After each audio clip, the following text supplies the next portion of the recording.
It's nice to be back. Mr. Speaker, Majority Leader Greenwald, Conference Leaders Munoz and DeMeo, Whip Thompson, Budget Officer Worse, fellow members, my friends and fellow New Jerseyans. What the hell is going on in politics today, man? Family discussions have turned to feuds. Elected officials in Washington appear to truly hate each other. It's not good. It sometimes seems that there's only one set of talking points for each side. Our expectations when it comes to a family, when we have a disagreement, is that we try to work it out. It's hard, but we want to keep the family together. Our expectations about business leaders, boards of directors, people who run businesses, we expect them to work together so the business survives. But somehow, we give a pass to politicians. They're allowed to fight in public. They're allowed to call each other names. They're allowed not to work together. It's wrong, and it's got to stop at the national level.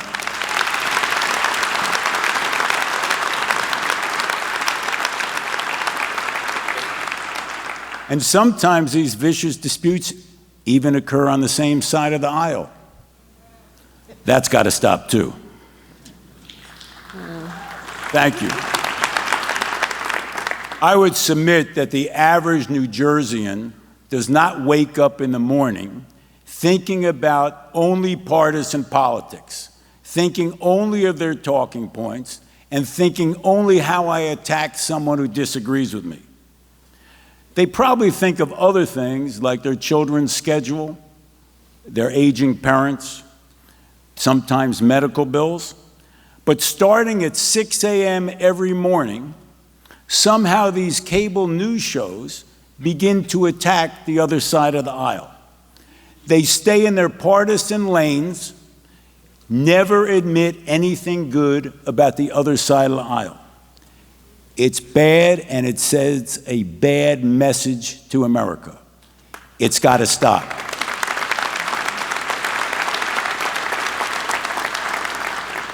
We've done a pretty good job in New Jersey in terms of respecting each other on the floor of the legislature. But we need to show people that it's not personal, that it's public policy. And that we need to show when we have serious differences of opinion that that's what they are, just serious differences of opinions. It's not personal. We cannot condone bad behavior by elected officials, whether they're here or anywhere in the country. We must condemn it.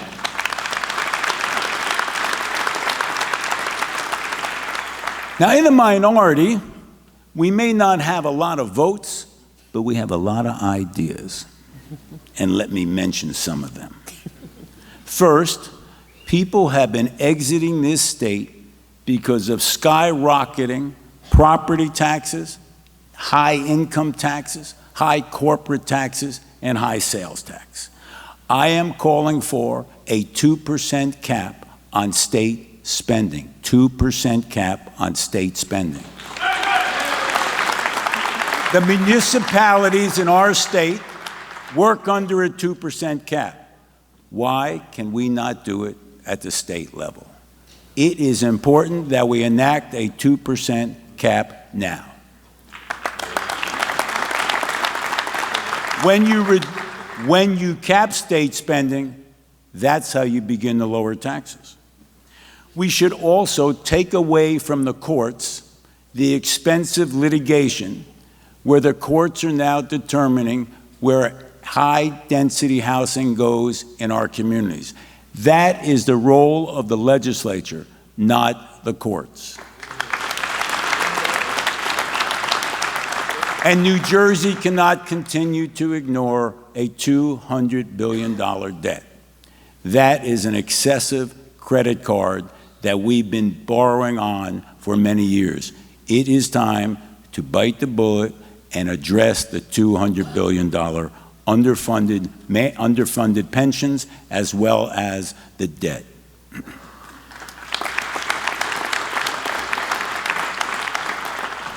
We must consider how we compete with other states.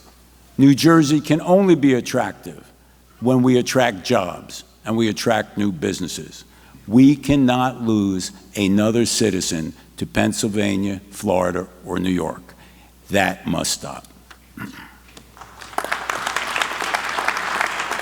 And finally, because Republicans give shorter speeches than Democrats. And I have a rule, if you say in closing and you don't close, you pay a fine. We can put it in the state budget. Democrats and Republicans, and all people of goodwill, must condemn the hate and violence that has become epidemic in our nation and our state.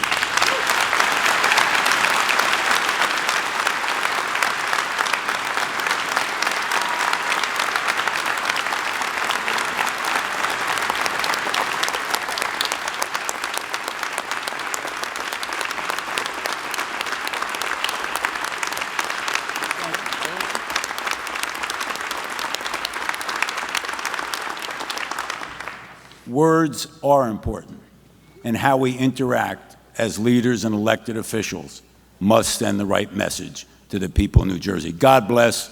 Happy New Year.